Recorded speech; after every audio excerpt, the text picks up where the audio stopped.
ആ ഭഗവാനെ തന്നെ സാക്ഷി നിർത്തി ആ ഭഗവാന്റെ പൂർണ്ണമായ ദൃഷ്ടിയോടും ഭഗവാന്റെ സാക്ഷിയോടും കൂടി ആ കുടുംബത്തിലെ ഏറ്റവും മുതിർന്ന ആൾക്കാർ, ഏറ്റവും മുതിർന്ന ആളെന്ന് പറഞ്ഞാൽ ഏറ്റവും മുതിർന്ന ആൾ, ഇതുപോലെ ഒരു അല്പം കൊന്നപ്പൂവ്, ഭഗവാൻ ഏറ്റവും ഇഷ്ടമാണ് കൊന്നപ്പൂവ്, ഏറ്റവും ഇഷ്ടമാണ്. ഞാൻ കൊന്നയുടെ ചരിത്രമൊക്കെ പണ്ട് പറഞ്ഞിട്ടുണ്ട്, ഒന്ന് ആലോചിച്ച് നോക്കൂ.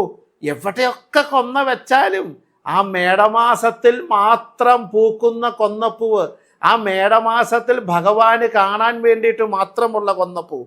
അപ്പോൾ ആ പ്രകൃതിക്ക് പോലും ഭഗവാനോടുള്ള പ്രണയം എത്രയാണ് എന്ന് അതുകൊണ്ട് വ്യക്തമാണ്.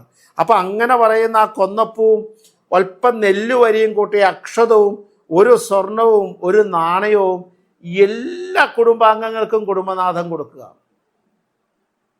പിറ്റേ ദിവസം ഊണ് കഴിഞ്ഞിട്ട് 5000 10,000 ഗൂഗിൾ പേ ചെയ്യുന്നതല്ല, ഇത് വളരെ കൈകൊണ്ട് തന്നെ ആ ഒരു ചടങ്ങ് പോലെ കൊടുത്ത് ആ കുടുംബനാഥൻ്റെ നിന്ന് ആ വിഷ്കൈ നീട്ടം മേടിച്ച് നമസ്കരിക്കുക.